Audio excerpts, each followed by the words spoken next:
So many of you earlier today heard me reference BCR, Building Community Resilience, which is a fantastic program out of GW and their policy. I'm so tired.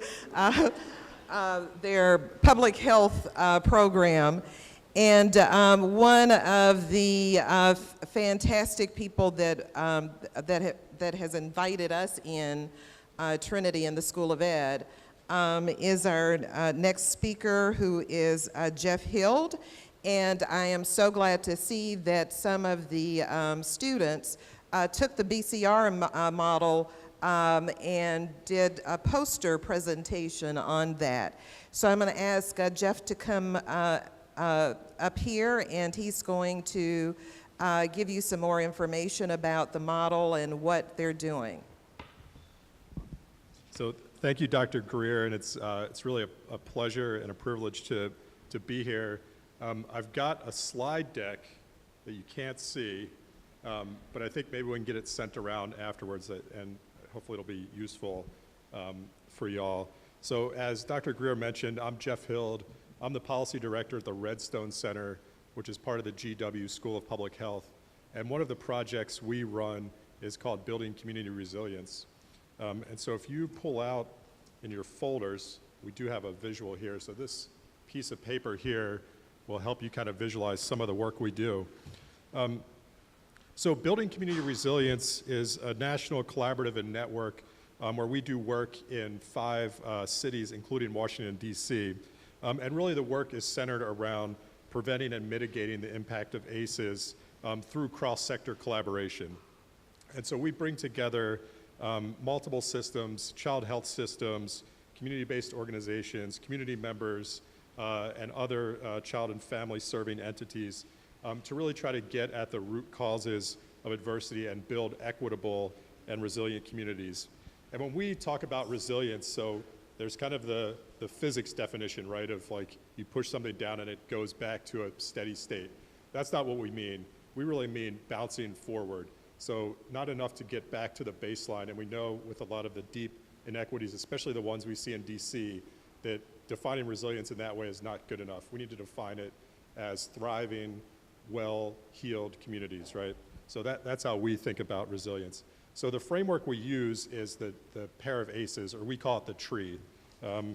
And anything we have will have some little tree on it somewhere. So if you look on that front page there, you can see this framework, which we call the pair of ACEs. So adverse childhood experiences within the context of adverse community environments.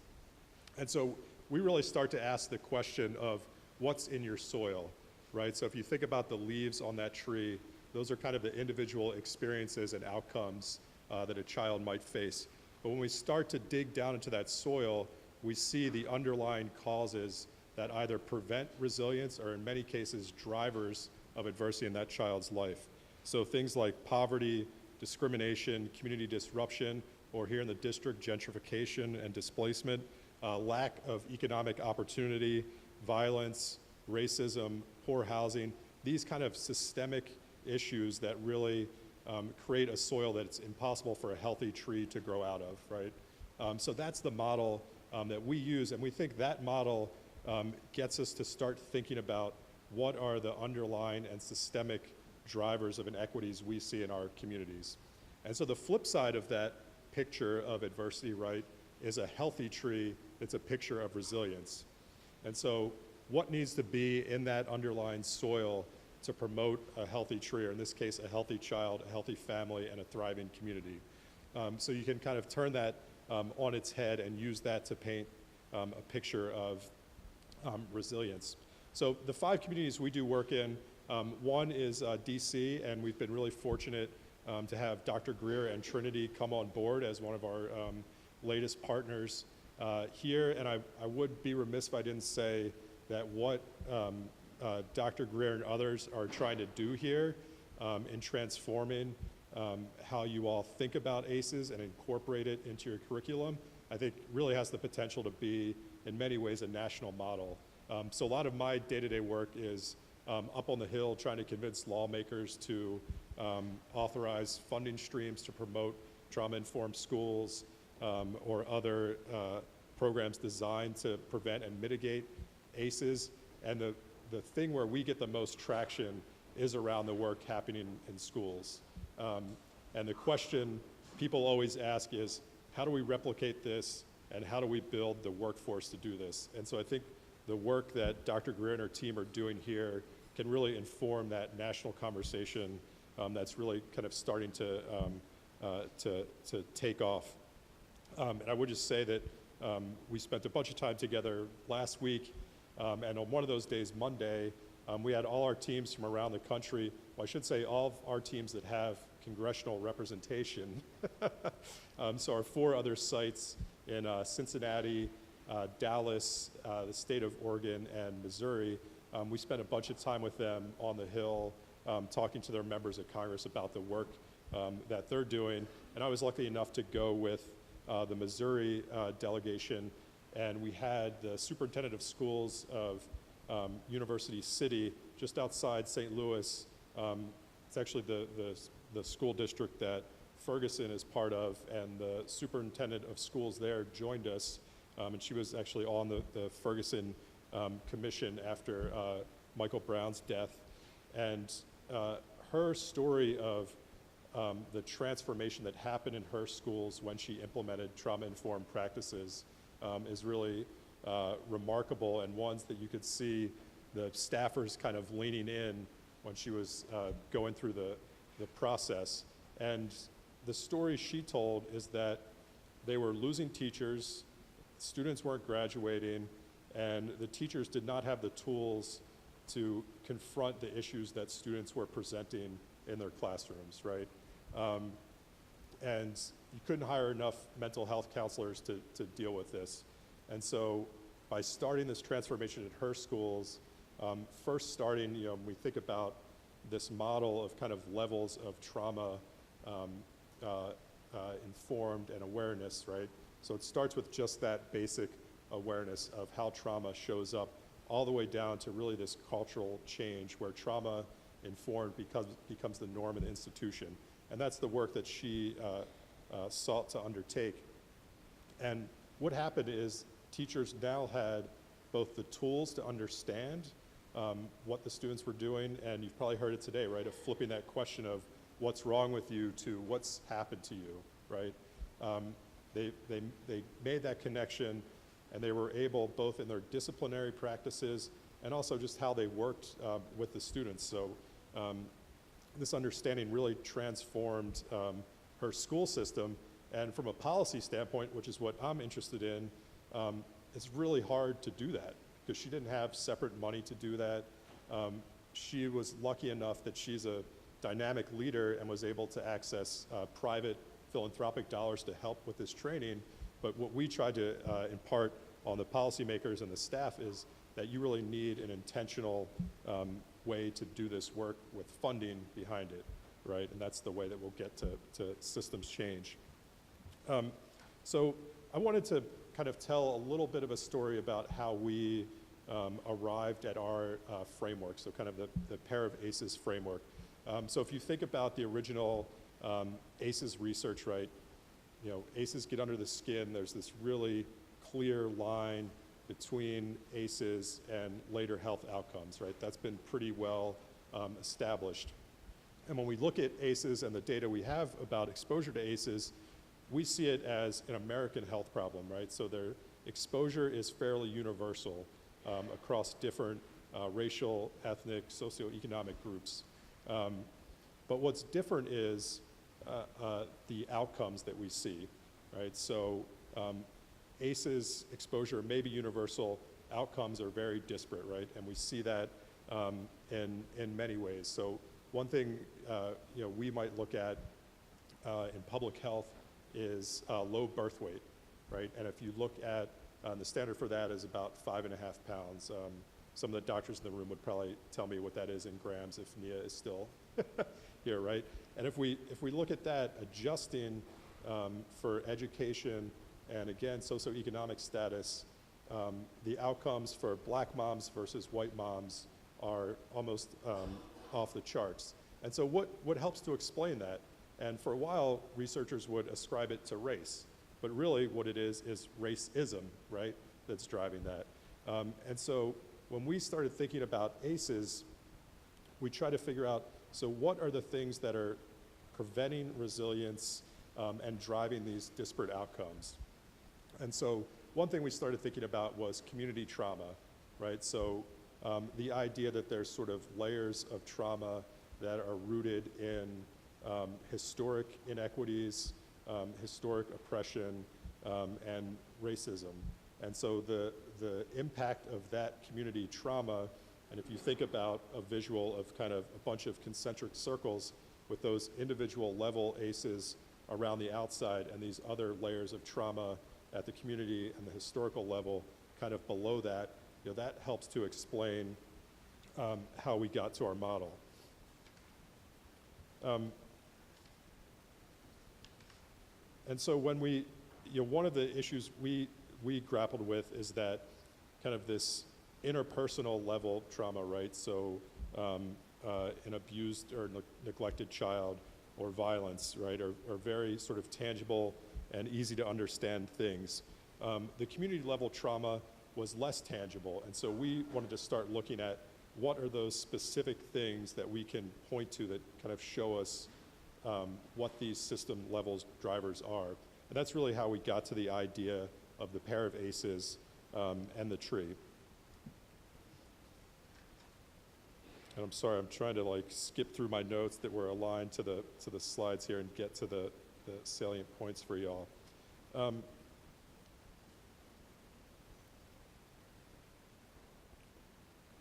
So the other thing that this framework gets us is a lot of times particularly in public health, we talk about the social determinants of health, right? And way too often what that leads to is an assignment of blame to the individual, right? These bad behaviors and choices are leading to these bad health outcomes.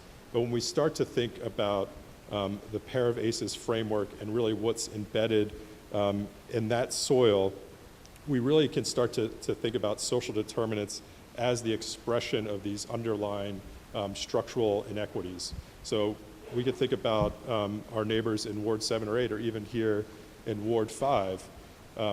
Rates of obesity and diabetes are higher because these are both food deserts with 3 grocery stores for 150,000 people, right? And so that social determinant of nutrition in kind of a traditional sense would be a personal choice, right?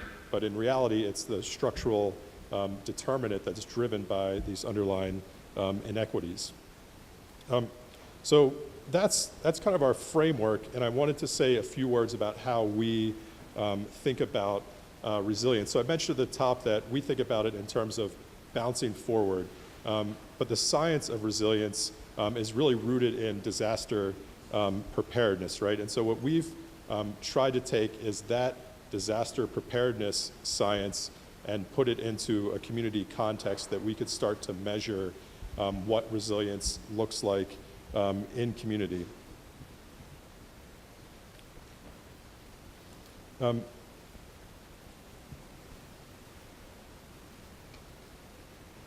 So I'll probably spend a minute or two talking about some of the work we're seeing in DC, and probably just raise up an example from last week. And I think one of the clear connections that our work makes when you start thinking about what these underlying systems are is it allows us to unpack those, right? So we might think about poverty as sort of this monolithic thing, and we could all agree that if you want to prevent and mitigate the impact of ACEs, you should reduce child poverty.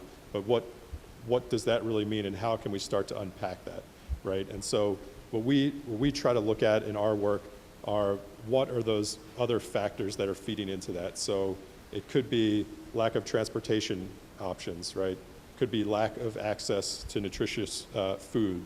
It could be lack of access to job opportunities. And when we start to, at the community level, unpack those points, then we get a picture of who needs to be at the table as we do this work.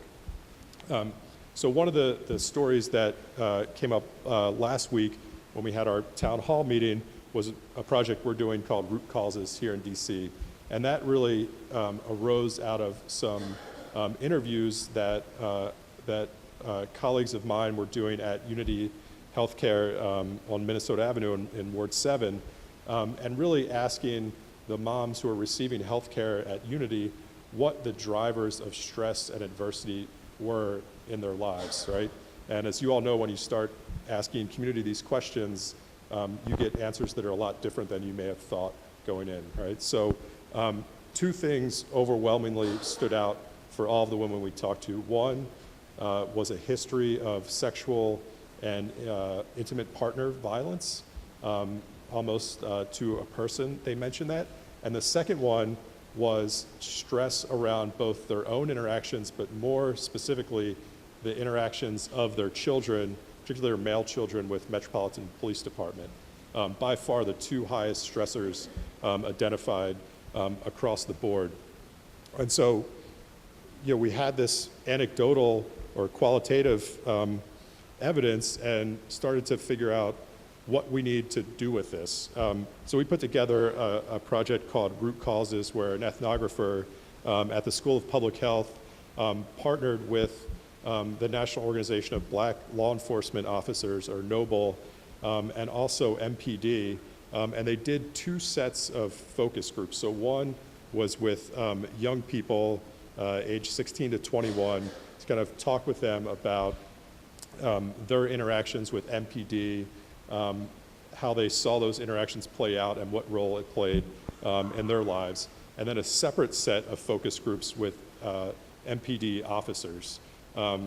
Both were totally fascinating, and having read the transcripts of some of these interviews, the one thing with the young people that really stuck out to me was a story that a few kids told of a fight breaking out after school with Metropolitan Police officers on the same street, just watching the fight and doing nothing until the fight was over. And the resultant feeling that they got out of that experience is that the officers saw them as less than human and not worthy to even intervene in this fight. The officers also expressing, I think, some really fascinating opinions of not feeling that they have the tools or the training to deal with things in other than kind of a very A or B scenario, right? And so what we're kind of taking out of this is hopefully a greater understanding of what these interactions look like, and a set of recommendations and policy recommendations to how to start kind of addressing that chasm. I'd also point out, we've got a ton of data and information about DC.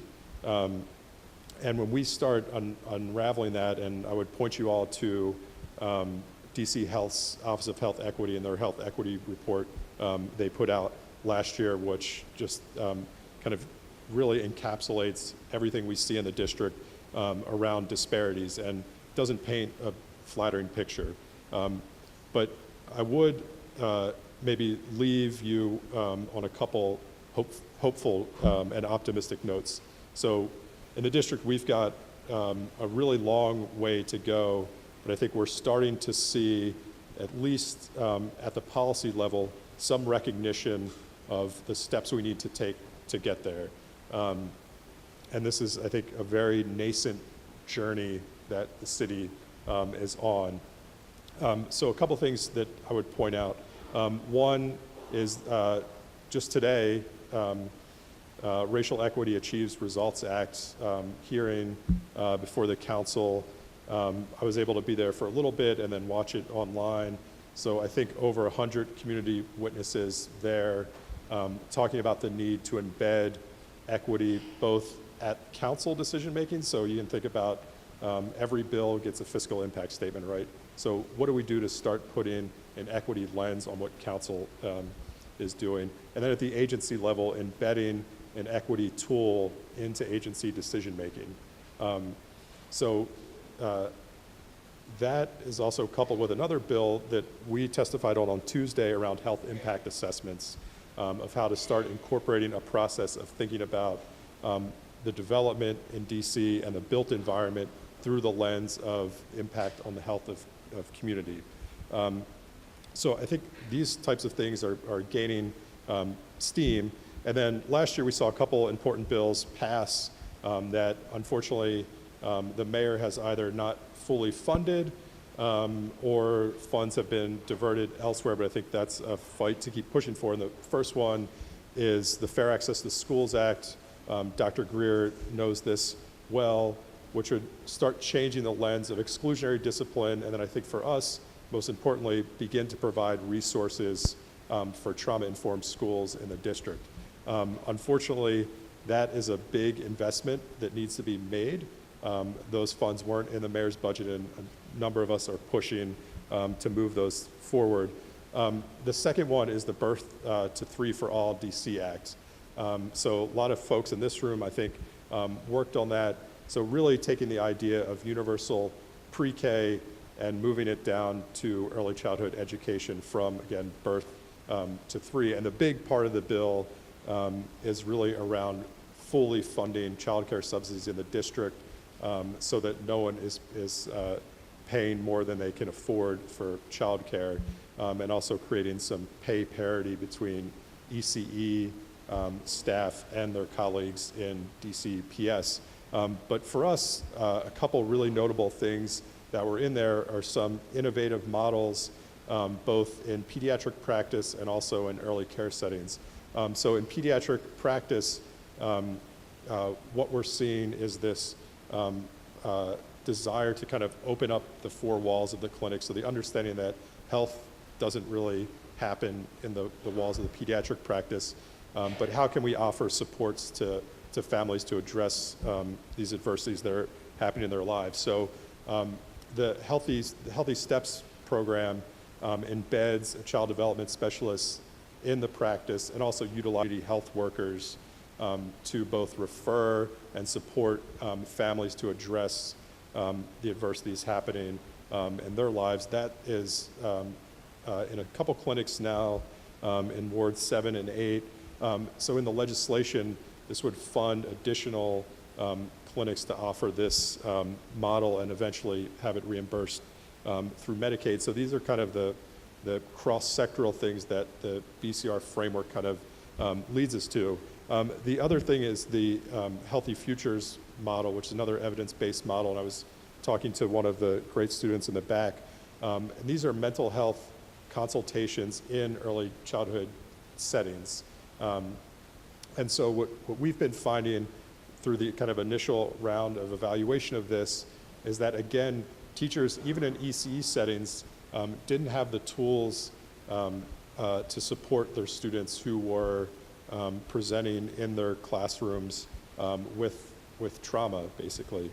And so this model provides a mental health professional as a consultant in the early care setting. And what we found, which I think is really remarkable to me, is this drastic uptick in retention rates of teachers.